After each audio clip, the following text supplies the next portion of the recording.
Olá, pessoal, bom dia, boa tarde, boa noite, dependendo do horário que vocês estão assistindo, mais um Papo 68 no canal do YouTube do Geração 68 Sempre na Luta. A gente sempre começa dizendo para vocês, se vocês ainda não se inscreveram no nosso canal, é hora de se inscrever, ativar o sininho e também pedimos para que nunca mais aconteça e para que ninguém se esqueça do que ocorreu nesse período todo, compartilhem com as pessoas para que todos tenham acesso. Então, esse é o Papo 68 e hoje nós estaremos aqui conversando sobre o documentário e também sobre a vida, né, de Carlos Eugênio, o documentário que diz Codinome Clemente. Codinome Clemente é um documentário cheio de força e de verdade. Um filme importante para a história do Brasil no momento em que os fatos históricos são manipulados. A militância agredida e desacreditada e a ditadura simplesmente negada e transformada num regime democrático forte. Sem maniqueísmo vulgar, mas desvendando os sentidos da luta e revelando seus propósitos, a cineasta Isa Albuquerque realizou uma obra honesta, que reacende o debate sobre a resistência armada à ditadura, revela segredos incômodos e mostra as entranhas das leis da guerra sob a ótica de quem viveu no olho do furacão. O documentário Quem Foi Clemente estreia no dia 9 de setembro nos canais de streaming da Claro TV+, no NOL, né, do Vivoplay e Oi Play. E, né, justamente na Semana da Pátria. Estaremos aqui com imenso prazer conversando com Isa Albuquerque, que é diretora do documentário, e também a Maria Cláudia, que foi esposa do Carlos Eugênio. E mais que isso, como sempre, no Papo 68 com a jornalista Cecília Cavalcante. Cecília, prazer estar aqui com vocês e eu passo a bola agora para você. Prazer enorme estar aqui de novo com vocês no Papo 68. Vocês sabem, o Papo 68 é para a gente contar ou recontar, ou contar de verdade a história recente desse país. Eu já começo agradecendo a presença da Maria Cláudia e da Isa Albuquerque, porque nós vamos conversar sobre um personagem bastante importante e bastante emblemático, que foi o Carlos Eugênio. Maria Cláudia, companheira de Carlos Eugênio, eu queria que você contasse para a gente quem foi Carlos Eugênio. Boa Olá. noite a todos. Olá, obrigada pelo espaço para a gente poder fazer a divulgação do filme, do trabalho da Isa. Enfim, Carlos Eugênio eu conheci primeiro como um romancista, porque ele escreveu 2 livros de memórias. E eu li o livro dele, eu era muito mais jovem do que hoje, eu era uma menina, e ele lançou em 96 e 97 2 livros, né? Viagem Luta Armada e Nas Trilhas da LN. Então, a primeira vez que eu vi o Carlos Eugênio foi dentro de uma livraria. E quando eu li, eu vi quem ele era, quem ele tinha sido. E eu não tinha nunca ouvido falar de Carlos Eugênio Paz. Ele era apresentado no livro como o terceiro comandante da LN, e até então eu só conhecia 2, né? Que era o Carlos Marighella e o Joaquim Câmara Ferreira, conhecido como Toledo. Então, eu li o livro num dia, achei um livro muito interessante, um relato muito pungente, muito forte, diferente de outras coisas que eu já tinha lido até então. Então, eu conheci primeiro o Carlos Eugênio pelas memórias do Carlos Eugênio. E depois eu fui fazer pesquisa acadêmica, entrei no mestrado da Unicamp e fiz um trabalho meio na fronteira entre literatura, história, sociologia, dos 2 livros do Carlos Eugênio. Na realidade, eu fui uma das pessoas que colocou a história do Carlos Eugênio dentro da universidade. E até então, o Carlos Eugênio é emblemático, mas também uma figura polêmica, né? Porque ele narrou o período da LN desde a fundação, né? Um pouco, mas principalmente a partir do momento que ele passou a participar da luta armada, né? Ele era um jovem alagoano que, com a família, ele se mudou em 58 para o Rio de Janeiro, então ele era muito carioca de adoção mesmo, né? Tem histórias muito interessantes da família do Carlos Eugênio, a mãe dele também foi da militância armada, né? O avô materno dele protegia o Lampião, alojava o Lampião em casa. Então, tem histórias muito ricas do Carlos Eugênio, né? E muito corajoso, né? Uma pessoa muito aberta à vida e um jovem, como todos os jovens daquela época, querendo mudar o Brasil. Então, com ele no Rio de Janeiro, quando teve o golpe militar em 64, ele tinha 13 anos. Né? E aí, ele, como essa juventude mobilizada e contra a ditadura, ele foi participando do movimento estudantil, não muito, porque ele chega a entrar, inclusive, dentro do Partido Comunista Brasileiro em 67, mas ele já estava com essa proposta de luta armada seguindo a geração de 68. Né? Ele conhece o Carlos Marighella num dos bancos ali do aterro do Flamengo, com 15 para 16 anos. Era uma família, o pai dele, por exemplo, que era fiscal da Receita, tinha como ideia de um filho, né, que ele fosse engenheiro na Alemanha, e colocou ele no Colégio Andrews, que era um colégio de uma burguesia carioca. Carlos Eugênio era colega do filho do Roberto Marinho, da filha do Herbert Richards, que era o tradutor. E não era aquele caminho que ele queria seguir, né? Depois ele conseguiu, foi para o Colégio Pedro II, conheceu Alex de Paulo Xavier Pereira, frequentava a casa da Zilda Xavier Pereira, da família Xavier Pereira, que era uma família comunista. A mãe do Carlos Eugênio gostava muito, tinha contatos com militantes do partido, mas ela nunca foi do partido, mas tinha uma cabeça de esquerda, a mãe do Carlos Eugênio, não tinha lido nenhum livro marxista ou que se parecesse com isso, mas tinha essa questão de combater a ditadura. E Carlos Eugênio foi participando com Alex de algumas coisas do movimento estudantil, mas já com aquela ideia de entrar numa semi-clandestinidade e participar da luta. Então, ele adere à Ação Libertadora Nacional, né? Em 66, ele conhece o Marighella. Em 67, o Carlos Marighella participa em Cuba da Organização de Solidariedade Latino-Americana, que é quando toda a confluência de movimentos da América Latina, da Ásia, da África, propõe para mudar a situação e os países que estavam sob ditaduras, ou que iam entrar em regimes militares, ou que estavam ainda que eram colônias, que o processo era armado, que a via legal não tinha mais saída. Então, se propôs a luta armada. E aí o Marighella rompe com o Partido Comunista em Cuba, né? E quando ele já volta pensando na estruturação da LN. Em 68, oficialmente, a organização que chamava no início o Agrupamento Comunista de São Paulo se torna a Ação Libertadora Nacional. E Carlos Eugênio se integra à LN no Rio de Janeiro, né? Ele tem uma história muito, muito interessante, porque ele queria, em meados de 68, ele recebe a convocação para fazer serviço militar. E aí ele falou, bom, falou para Marighella, eu não vou entrar não vou, espero que tenha um excesso de contingente ali, eu vou, porque a ideia dele, e para o Marighella também, era que ele fosse fazer o treinamento em Cuba.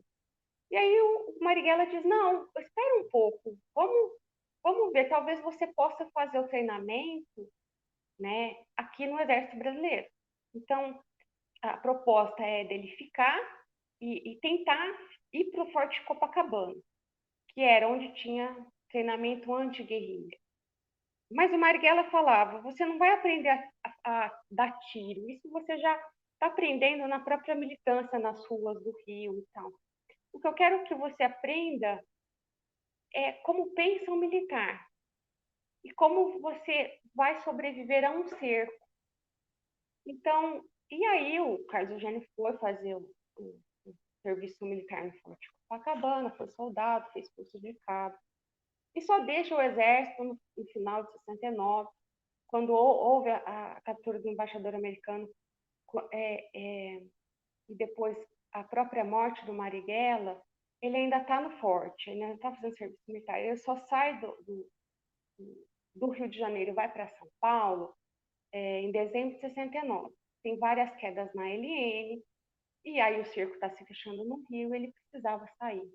E quando ele chega a São Paulo, que era fevereiro de 70, ele assume o posto de comandante militar da LN. Então, ele já tem Câmara Ferreira volta de Cuba, e ele se integra, mergulha de fato na Armada, já era um militar formado, vamos dizer assim, né? Ele tinha e era necessária a presença dele nesse momento, né? E faz muitas ações, ele é uma pessoa extremamente perseguida, um dos poucos que sobreviveram para contar essa história, e conta nesses livros um pouco da história, a relação da militância dele no Brasil, a ida para Cuba, e todas as questões do que foi viver nessa guerra, né? Então, Carlos Eugênio, quando eu fui estudá-lo, antes da gente ter algum relacionamento, o que me chegou dele era que ele era o porra louca assassino. E aí eu fui me defrontar com essa figura que era muito... A academia chama de uma figura controversa, uma figura de extremos. Então, eu acho que o filme da Isa mostra um pouco que foi essa luta no olho do furacão, né? Até o Rodrigo apresenta essa questão do olho do furacão, porque ele viveu isso nas entranhas, né? Então, ele assumiu tudo que fez de uma forma muito honesta, muito sincera, apesar de ser muito cobrado, né? Porque ele participou de ações emblemáticas dentro da Ação Libertadora Nacional e de um caso polêmico, que foi a execução do Márcio Leite de Toledo. Então, por essa questão dessa execução, ele é considerado, na história, de uma maneira um pouco ruim, como uma figura menor dentro da luta armada. Eu acho que essa discussão a gente pode fazer depois. A gente tem uma maneira de olhar para essa história de uma forma um pouco liberal, de contar essa história de forma liberal, meio seguindo um pouco essa transição, meio seguindo essa coisa. Não vamos falar da violência revolucionária, porque esse é um ponto difícil, quando a resistência armada ela é o último recurso, inclusive na Comissão de Direitos Humanos de um povo defender. E claro, quando você está numa situação de luta concreta, de enfrentamento muito desigual como foi a ditadura e as forças de oposição a ela, é claro que você vive um cerco e as próprias leis da guerra vão levando a coisas que você não espera, né? E ele se colocou numa posição de combatente, nunca se arrependeu dessa luta. E eu acho que a Isa trouxe bastante essa figura e essa complexidade assim do ser humano, que é preciso partir para a guerra, né? Porque o Marighella chamava de organização político-militar, então era política, mas era militar. O Carlos Eugênio foi um quadro militar, né? Quando se fala o terceiro dirigente da LN, não era ele que era o terceiro dirigente, né? Era um grupo ali, né? Ele nunca agiu sozinho, né? Então, ele foi o comandante militar e ele assumiu essa questão de, às vezes, ter que salvar vidas, mas entrar numa luta que, às vezes, ele mesmo já dizia fratricida, e às vezes você tem que executar um irmão, um camarada, um companheiro de luta, por outras questões. Então, vou deixar a Isa falar um pouquinho, né? E depois a gente retoma. Você tem alguma pergunta específica, Rodrigo? Porque eu tenho várias. Passando a bola para a Isa, a pergunta que eu faço é assim, partindo do início, né? Como que surgiu essa curiosidade em pesquisar e depois em transformar isso num documentário, né? Da onde que ela conheceu o Carlos Eugênio, né? Se já conheceu enquanto Clemente, ou se teve o contato antes com pessoas que a Maria Cláudia, por exemplo, como que foi isso? Como que iniciou esse processo para chegar até o documentário?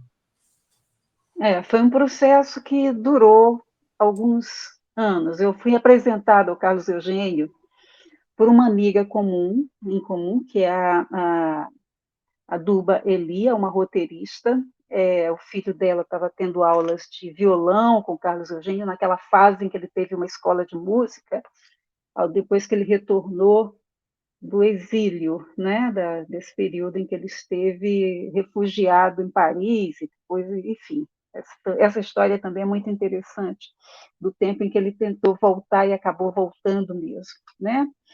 E eu não conhecia nada a respeito do Carlos Eugênio, a própria figura do Marighella, nessa altura, ainda era um tanto oculta da história inclusive da história extraoficial, então ouvia-se muito pouco sobre esses agentes da história, agentes da resistência brasileira contra a ditadura militar, e eu sempre tive muita curiosidade, porque eu venho de uma classe média, aquela classe média amedrontada, que não queria que eu me envolvesse com política nunca, enfim.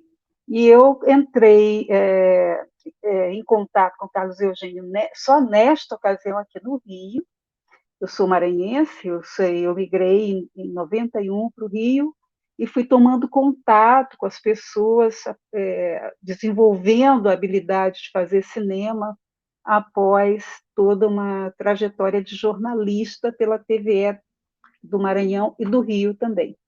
E ao chegar no Rio, eu encontrei esse grupo de roteiristas, entre essas roteiristas, a Duba Elia, que é essa amiga que me apresentou para o Carlos Eugênio nessa altura da vida dele, em que ele dava aulas de violão após o retorno da França para o Brasil. E me impressionou muito a história do Carlos Eugênio. Eu havia terminado o meu primeiro longa-metragem, Histórias do Olhar, e estava desenvolvendo a produção do segundo longa-metragem, o Ouro Negro, que está acessível hoje pela Amazon, e nesse período eu estava terminando a produção do Ouro Negro, e o Carlos Eugênio me impactou muito, porque temas de política, temas que podem ser adaptados ao cinema, sempre me interessaram muito, né? E eu comecei a conversar com ele, né? Depois da elaboração da finalização do Ouro Negro, eu comecei a projetar com ele, não exatamente um documentário, mas uma ficção. Então, eu, a Duba e o Clemente começamos a escrever um roteiro de ficção. Foi aí que eu conheci a Maria Cláudia, eles estavam começando um relacionamento também, e eu me propus a fazer algumas anotações com uma câmera em São Paulo, acompanhando o Carlos Eugênio nos lugares onde ele desenvolveu as ações, as principais ações de guerrilha, e a Maria Cláudia ia junto, já como namorada, enfim. E aí nós fomos solidificando aí não só uma parceria em função do documentário, ele como objeto desse documentário, a Maria Cláudia como amiga e tudo, como uma pessoa que estava sempre presente, enfim, foi um relacionamento que foi se estreitando, não só nesse movimento profissional que nós estávamos fazendo, mas também uma sólida amizade, né?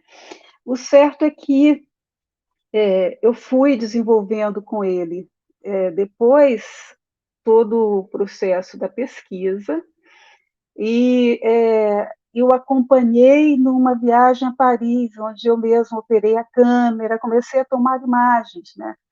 Até porque essa estrutura documental é muito diferente da estrutura ficcional, porque ela se aproxima muito do fazer da reportagem jornalística de TV. Nós vamos reunindo materiais, depoimentos, material de arquivo e tudo, e depois se faz a ordenação narrativa. Então, eu estava buscando o filme, e me impressionava imensamente esse homem tão corajoso, tão audacioso até em suas ações, e tão despojado, disposto a falar as verdades ocultas, né? Se você eu buscava muitas vezes mais a fundo essa história da ditadura militar, da perseguição aos militantes e tudo, e encontrava, em alguns momentos, um bloco, é claro, um bloco, até um ponto se narrava e depois desse ponto não se conseguia mais avançar, e é natural que houvesse tanto sigilo sobre todas as ações. Ele me impressionava porque não havia essa barreira do sigilo, era assim, aquilo que ele havia escrito, nos livros, ele ampliou nos nossos depoimentos para o documentário. E isso também foi fruto de muita confiança estabelecida, porque nós fomos gravando aos poucos, o recurso era escasso, e por isso esse tempo foi se alongando. Então, sempre que eu voltava para gravar com ele, havia uma história nova, havia um lugar onde deveria se fazer mais imagens, havia novas ondulações, novas revelações até, em torno dos fatos que já estavam gravados anteriormente. Então, tenho o Carlos Eugênio de diversas formas, jovem, velho, tem o Carlos Eugênio com bigode, sem bigode, tudo, enfim. Ele tá lá mais saudável, ele está lá menos, né, enfim, mais à beira de uma cirurgia que ele fez.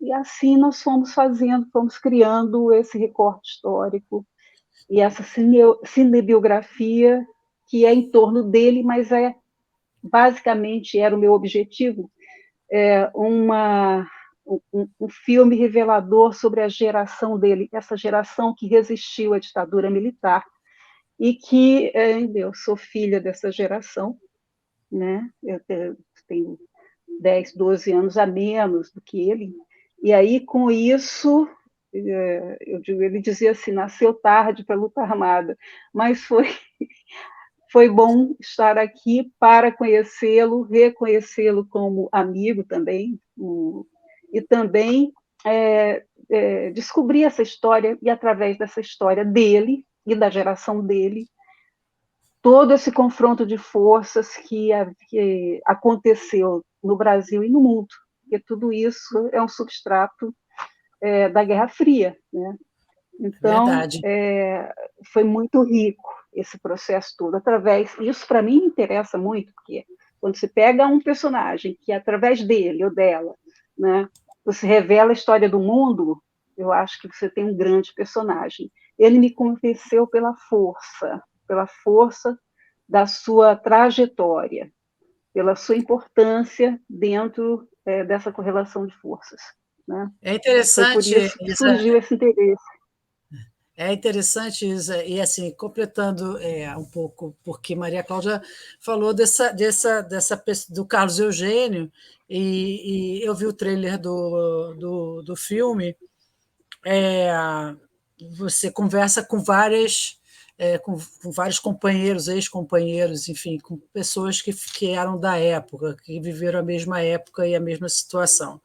A Maria Cláudia, né, pontuou as polêmicas da questão da luta armada, né, de que não era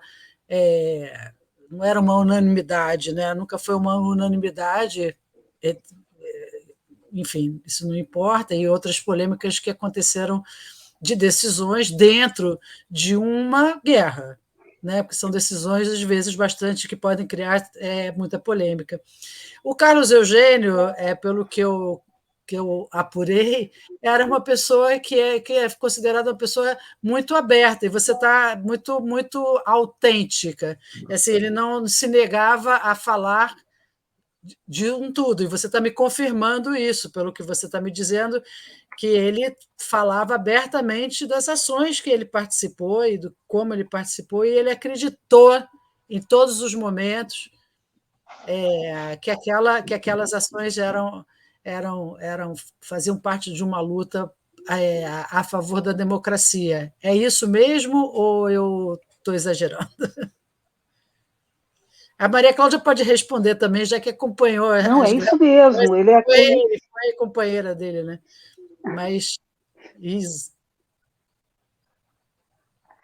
Então, veja bem, havia nele uma certeza absoluta, não só durante o período em que a guerrilha foi travada, a guerra de guerrilhas, e ele, um ativo comandante dos grupos táticos armados, havia também nele, posteriormente, uma pessoa que nunca se fragmentou, ele sempre defendeu as ações que foram praticadas naquela altura. Eram tempos extremos, exigiam ações extremistas. E ele não admitia pensar nessas ações como se tivessem sido equivocadas, porque ele julgou que, naquele momento, a LN, o grupo que ele estava liderando, estava lutando contra uma força titânica, uma luta desigual, mas que era o que ele tinha, o que eles tinham que fazer, o que a geração tinha que fazer era resistir. O Wilson Barbosa sempre me impressionou desde que eu ouvi depois num trabalho como esse, numa live. Ele dizia assim: o Clemente é como se fosse o Aquiles, que pegava todos os dias a sua biga e saía para lutar, né? Ia travar suas guerras, né? E era essa a natureza do Clemente naquela altura. Foi interessante no documentário também retratar essas transformações do Clemente, porque nós temos o Clemente no documentário extremamente guerreiro, meio Homem-Aranha, digamos assim, capaz de diversas articulações e ações e grandes, e com grande coragem, grande sagacidade. E temos depois esse homem que foi se moldando ao tempo, né? E por último ele já me dizia que ele não era mais desse tempo agora, no entanto, que ele era um homem do século XX. Né? Eu queria perguntar para Maria Cláudia, assim, revolucionários, pessoas que lutam pela democracia, que colocam a sua vida à frente de um ideal, são pessoas humanas, né? São pessoas que às vezes a gente acha, nossa, mas ele foi capaz desse ato, mas em situações extremas, às vezes são necessários atos extremos. Queria que você dissesse para nós como que era ele, né? O Carlos Eugênio, nessa questão mais humana, o que ele pensava, quando ele conversava com você, qual que era a aspiração dele, de sociedade, de pessoas, como que era, assim, que ele imaginava a vida ideal? Olha, o Carlos Eugênio era uma pessoa que viveu para a luta e morreu com ela. Um pouco antes de perder a consciência, porque ele entrou em processo teve uma pneumonia aspirativa, consequência de um câncer de laringe. Ele me disse: a minha vida valeu a pena porque a minha luta valeu a pena. Retomando um pouco essa questão da Isa, ele fala: me cobra uma autocrítica. E ele diz no filme: eu não faço autocrítica porque a luta foi justa.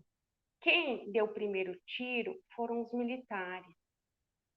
Então, ele sempre teve esse olhar utópico. E quando ele diz, no final, para Isa, que ele é um homem do seu tempo, não é que ele perdeu a utopia, ele achava assim, as formas de luta mudaram, e ele já tinha dado a sua cota, ele já tinha participado da luta, ele já tinha dado a vida pela revolução. Porque a moral revolucionária é um pouco essa questão de lutar até o último homem. Embora haja acusações, porque ele fala, a direita me perseguiu, mas a esquerda também, né?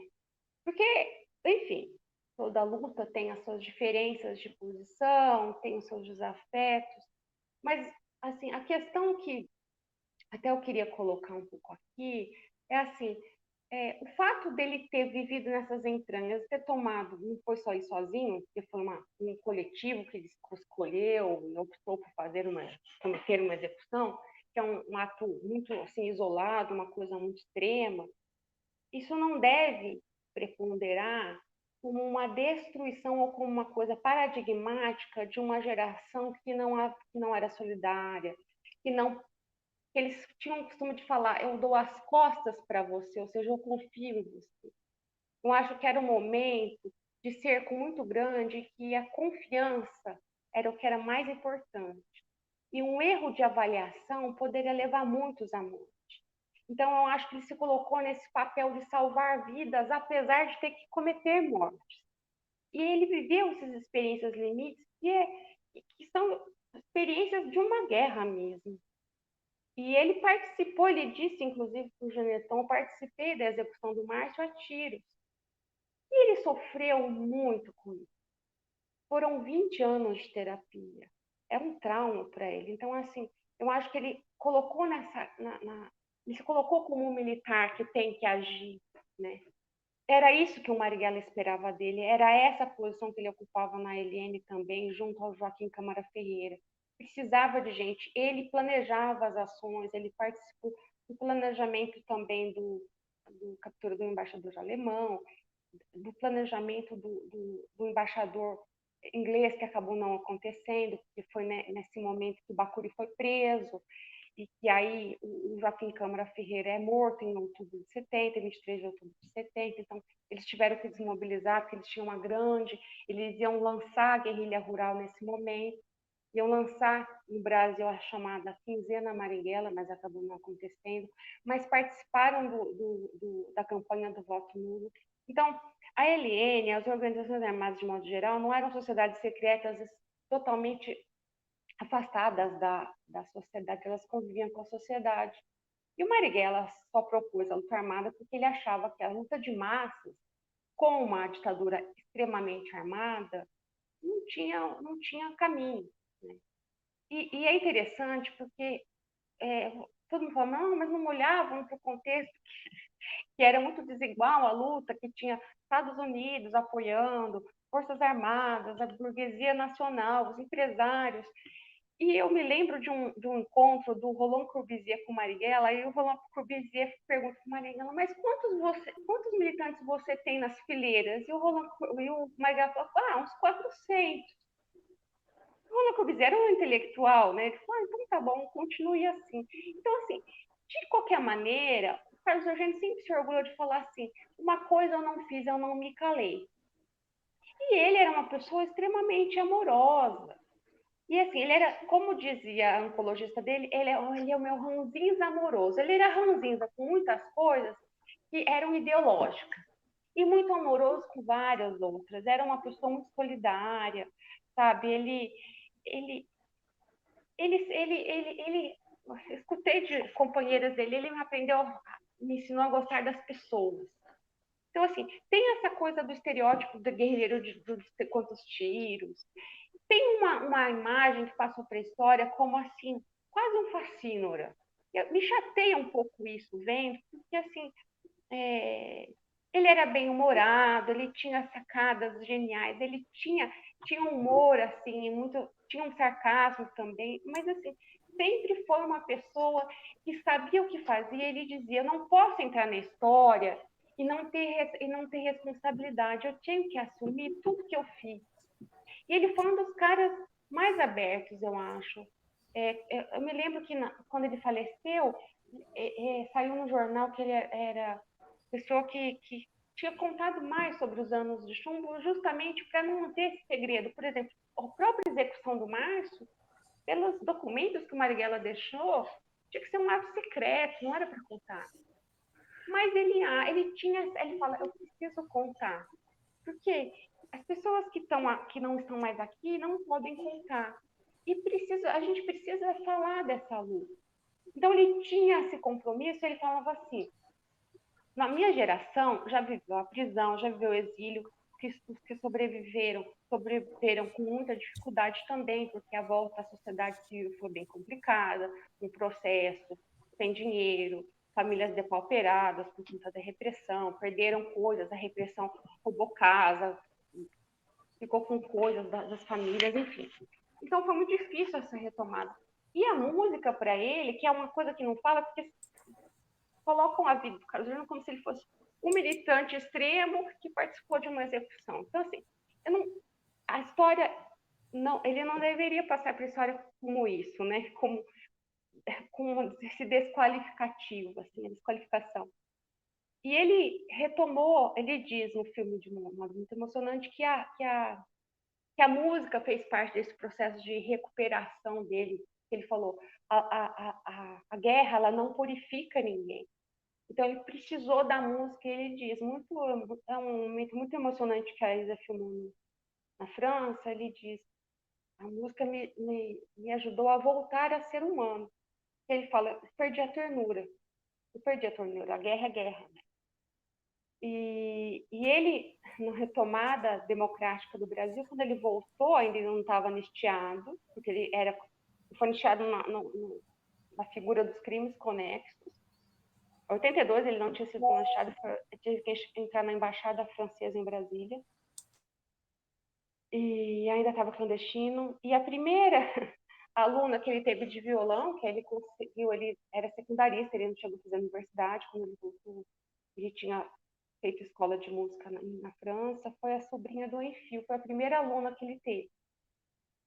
E ele é muito grato, porque o Enfio ajudou também na época que ele não estava anistiado, em 81, que ele tinha um mandado de prisão das Forças Armadas, do Exército. Então, a vida dele foi sempre uma constante luta e ele nunca desistiu. E ele olhava para a realidade brasileira com esperança. E ele dizia que se houvesse retrocesso, haveria luta. Ele fala, se quisessem punir, ele falou assim, vou continuar respondendo a processos à revelia, de quem for, da direita, da esquerda. Então, assim, ele sempre defendeu muito essa luta. Para ele não foi um erro, ele acha que ele se levantou na hora certa. Ô, Maria Cláudia, deixa eu te interromper só um pouquinho, porque você está falando assim, parece que eu estou vendo a figura do Carlos Eugênio.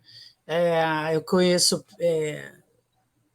até pelo documentário, as pessoas que vão ver assim que terminar aqui a nossa entrevista, imediatamente vocês vão ver o trailer do documentário da Isa Albuquerque.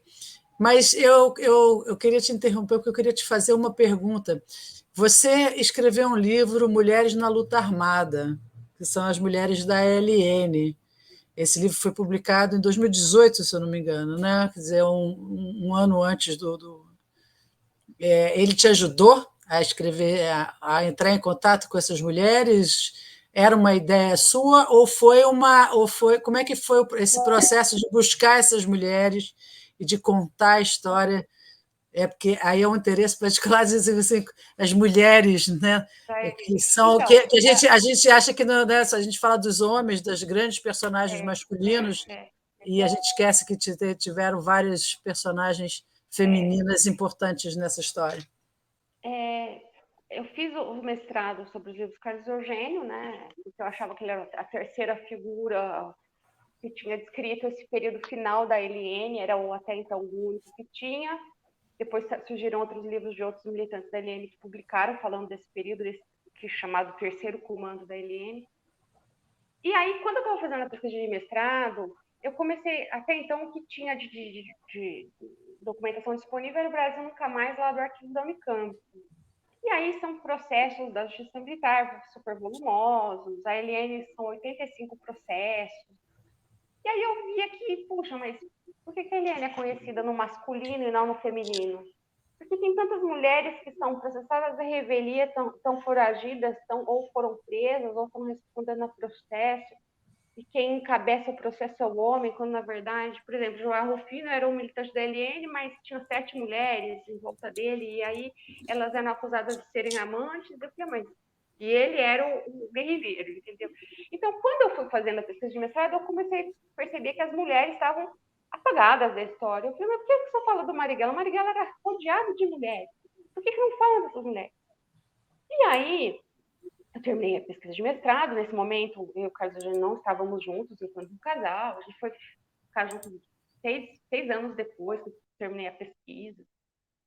E aí eu falei, bom, mas eu vou colocar as mulheres na história, então. Vou trazer um pouco do que foi essa militância dessas mulheres, que tinham muitas mulheres. Em vários setores, inteligência, setor armado, setor de apoio logístico, setor operário, setor estudantil, elas não apareciam. Então, eu fui fazendo uma relação, de acordo com os documentos, dos nomes das que estavam sendo processadas, das que estavam presas já, respondendo o processo, e de algumas foragidas, que eles, como respondiam ao processo, a revelia, né? E aí eu fui fazendo listas de mulheres, eu fiz umas 200 mulheres. Claro que eu não consegui contatar todas, porque, primeiro, era um assunto delicado, as mulheres não falavam muito naquele momento. Eu vinha pesquisando há muito tempo esse assunto, mas o trabalho começou com vínculo institucional em 2006 e terminou em 2011. Eu demorei para publicar, né, o livro. Foi trabalhoso de encontrar essas mulheres. O Carlos Eugênio, quando a gente passou a namorar, eu já estava fazendo doutorado das mulheres. A única pessoa que ele me indicou foi a Ana Maria Ramos Estevam, que ela era do apoio e ela tinha um esquema de casas, de aparelhos que arrumava para abrigar as pessoas. Ele não se envolveu. Aliás, as entrevistas são minhas, ele jamais escutou nada. Assim, a gente viveu essa pesquisa de maneira compartimentada porque ele respeitava as pessoas, apoiava muito essa pesquisa, mas, assim, ao mesmo tempo, Carlos Eugênio era amado e odiado mesmo dentro da organização por algumas pessoas. Nem todos tinham um apreço muito grande por ele. Então, muitas vezes, ser casado com Carlos Eugênio foi um ponto de dificuldade, não de facilidade, para falar com essas mulheres. Por exemplo, principalmente com o pessoal do Moli. Eu entrevistei a Ana Courbizier e ela não sabia que eu era a mulher do Carlos Eugênio. Mas, assim, eu respeitei ela, ela me respeitou. Quando surgiu o assunto, nós não gostávamos do Carlos Eugênio Paz, né, porque eles tiveram uma oposição grande, o grupo de São Paulo, o grupo do Rio. Eu falei, tudo bem, mas vamos passar por outro assunto. Enfim, eu não estava querendo explorar muito isso, eu queria explorar como as mulheres entraram na LN, como se reconheceram, como militaram, né, o que pensavam a respeito, como viveram esse processo de mulher na luta armada, e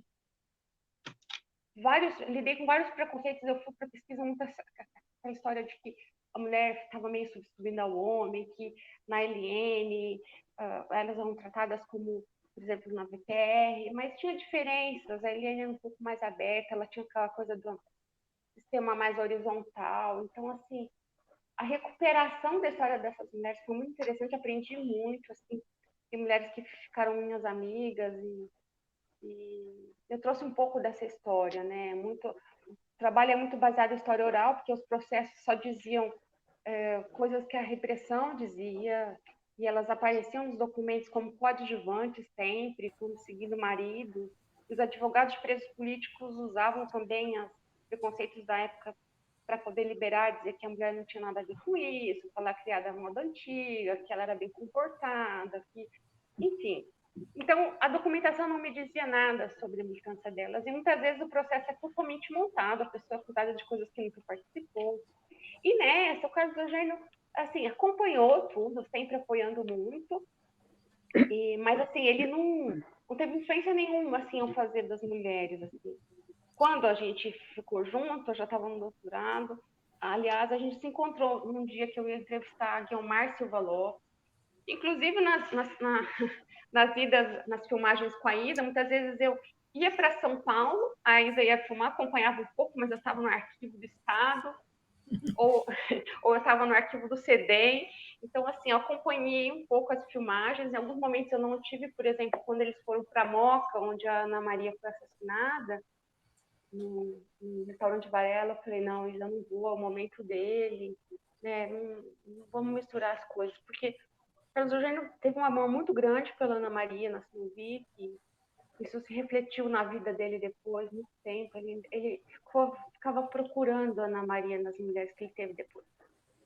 E eu tenho uma admiração muito grande pela Ana Maria, tanto é que ela é capa do meu livro. E era uma menina muito forte, ela era muito madura, muito adulta para a idade dela, e muitas das brigas que ele falava que tipo, ela falava, escuta, Ana Maria tinha razão. Então, assim, eu tenho uma admiração muito grande por essa geração que lutou, que disse esse não, né, que fez o seu papel, que teve seu papel e que ajudou a gente a reconquistar a democracia. Independe se a luta era etapista, que a Helene queria uma democracia popular e depois chegar ao socialismo.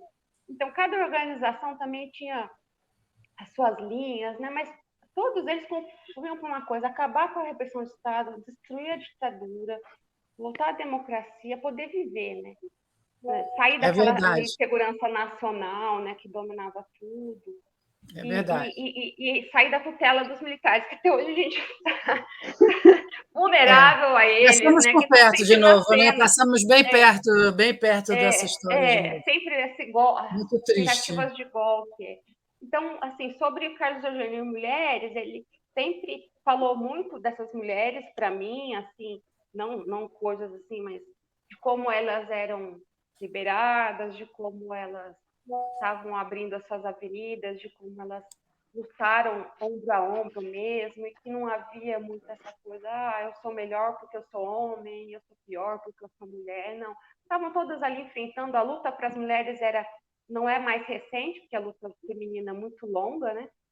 Mas no setor armado era uma novidade para a mulher, vamos dizer assim, nesse momento, né? De armas, de estar disputando esse universo de guerra com o homem, né? E ocupando posições também de liderança, porque também teve essa coisa que o homem liderava. Então, a gente tem as antigas militantes do partido que tinham postos, Zilda, Clara, tinham uma ascendência, tinha essa liderança também ali dentro do organização. Você falou uma coisa muito importante, Maria Clara, e eu queria deixar isso registrado. Todos nós, seja em algum tempo, a gente estava lutando pela democracia e pela liberdade. Eu acho que cada um escolheu as suas formas de luta, e todas as formas de luta nós perdemos algumas batalhas, mas vamos ganhando outras, né? Chegamos a perder, passamos 4 anos no nosso fogo, quase entramos numa ditadura novamente, uma ditadura parlamentar, que é bem difícil, mas nós ganhamos essa batalha e espero ganhar outras várias. Rodrigo? Uma pergunta última, nós estamos com o tempo estouradíssimo para a Isa, mas eu gostei muito do que a Maria Cláudia falou, que naquele momento, independente se era etapista, se era foquista, se era Revolução Operária e Camponesa, ou se era só do proletariado, todo mundo, naquele momento, tinha só um objetivo. Realmente, eu acho muito importante isso, e a gente entender isso, né, que naquele momento, se era foquista, se era luta armada, se era Revolução Operária e Camponesa, ou só operária, mas todo mundo tinha ali o objetivo de derrubar a ditadura, né? Então, era uma unidade que estava construída. Agora, eu queria perguntar para a Isa, nesse momento que nós estamos, né, pelo que eu não assisti ainda, só assisti o trailer, e todo mundo vai assistir daqui a pouco, excelente, dia 9 está aí. Mas como driblar essa censura, né? Porque só nas TVs fechadas, né? Como que a gente faz? Por que que isso está acontecendo, Isa? São as janelas, é um processo natural dentro do audiovisual, não é uma censura, pelo menos por enquanto não é, tá bom? É o seguinte, houve uma censura velada, realmente, durante os 4 anos de bolsonarismo, que o filme ficou sem o recurso de lançamento durante esse período, apesar de ter sido aprovado em concurso público, esse recurso de lançamento. Então, estávamos aguardando essa autorização, essa liberação do recurso para contratar a distribuidora e financiar a publicidade em torno do filme. Mas isso não aconteceu. E até agora esse recurso continua aprisionado. E aí nós já estamos indo para os lançamentos sem esse suporte financeiro. A vida, então, agora, se é assim, se é um filme sobre guerrilha, vai acabar tendo que ser lançado como um filme guerrilha, né? Também enfrentando todas essas barreiras aí. São Lançado quase que na entraves, clandestinidade, né?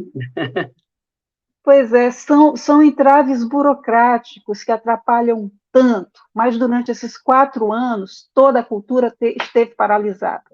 Foi um esforço muito grande para finalizar o filme antes de entrar o desgoverno Bolsonaro, e aí depois que entrou o filme estava finalizado e começou a prosseguir a carreira de festivais, nós tivemos a diversidade da pandemia. Então, houve várias situações assim que colaboraram para que esse tempo fosse lento. Felizmente, o Carlos Eugênio assistiu ao filme em tela grande, em Paris, quando estreamos em 2019, em abril de 2019, né? Em junho, aproximadamente, ele me ligou dizendo que ele estava prestes a morrer, que o veredicto, o diagnóstico médico era implacável e que ele não poderia mais acompanhar as exibições do filme, né? Enfim, foi muito triste essa ligação, né? Mas ele dizia: é melhor saber. Eu perguntei, né, o que é melhor num momento desses, é não saber da hora da morte ou saber? Ele disse que era melhor saber, porque aí dá para organizar a vida, se despedir das pessoas, como ele estava fazendo comigo, né? Então, foi um momento muito emocionante e pouco tempo depois, esses 10 dias depois aproximadamente, ele de fato se foi, né? Estava muito bem casado. A Maria Cláudia é uma companheira extraordinária e aí acompanhou todo esse ritual de passagem dele, dessa vida para outra, né? Para outra realidade. Então, foi essa... foi todo um processo lento, porque houve as circunstâncias acabaram determinando que fosse assim, né? São as circunstâncias do filme. Eu sou eu e minhas circunstâncias. Aí eu tenho que vencê-las, né? Eu tenho, como diz aquele poeta espanhol, preciso vencer as circunstâncias ou elas acabam nos aniquilando. De certa forma, é mais ou menos isso. A gente está aqui contando com o apoio de vocês para vencer as circunstâncias. Tá bem? É isso, é isso. Rodrigo? Então, só agradecer demais vocês, Isa Albuquerque, Maria Cláudia, muito obrigado. Com certeza, o que precisar do Geração 108, nós estamos à disposição, porque a gente sempre diz, nós estamos aqui fazendo esses programas, Cecília faz um esforço assim sobrenatural, para que as pessoas lembrem, para que nunca mais se esqueçam, para que isso nunca mais aconteça, né? Então, esse é principalmente nosso papel, né, Cecília? Isso, não, muito obrigada. E Maria Cláudia, você sabe que a gente faz um programa aqui no canal do G68 chamado Mulheres na Política, né? Por isso que eu fiz a pergunta sobre o seu livro, porque eu acho importante esse protagonismo, né, da mulher, da mulher, o lugar da mulher é onde ela quiser estar, e ela esteve também na luta armada, e é isso aí, né? E lutando pela democracia, como estamos aqui agora. Né? Carlos Eugênio, presente, muito obrigada. Tchau. Muito obrigada a todos. Era uma guerra. Todo dia era dito à população brasileira que aquilo era uma guerra. Me acusaram do que eu fiz, me acusaram de assaltar bancos para conseguir recursos para derrubar a ditadura. Atenção, Brasil! As tropas do 2º Exército já sitiaram o estado da Guanabara. Falei, pô, tem que sumir. A partir de agora eu sou apenas o Clemente. Ele é uma pessoa que tinha uma noção muito clara de como organizar uma ação. Eu vim aqui nessa esquina, já com a metralhadora na mão. Dei uma rajada curta nos pneus do carro que estava na frente. E os 4 companheiros se aproximam e rendem os 4 guardas, o gerente e o motorista da Kombi. Nós somos um povo que luta e não um povo que apanha. Apanhamos porque lutamos. A média dos companheiros, quando eles voltavam do treinamento de Cuba, era de 9 a 10, 11 meses de sobrevivência. Quando a gente chega aqui, eu falei assim pro Yuri, dá um balão, vamos em cima dos caras. Os caras pegaram a Kombi, atravessaram ela no meio da rua e passaram fogo. Então eu peguei a minha Luger e fui atirando. O prêmio pela minha cabeça era $1 milhão da época. O Carlos Eugênio, se fosse capturado, com certeza seria torturado até a morte, porque era um cara que era odiado. Foi uma derrota para a repressão, né? Deixar que o Carlos Eugênio sobrevivesse. Que saibam os golpistas que se nesse país tiver golpe, vai ter sempre gente que vai resistir.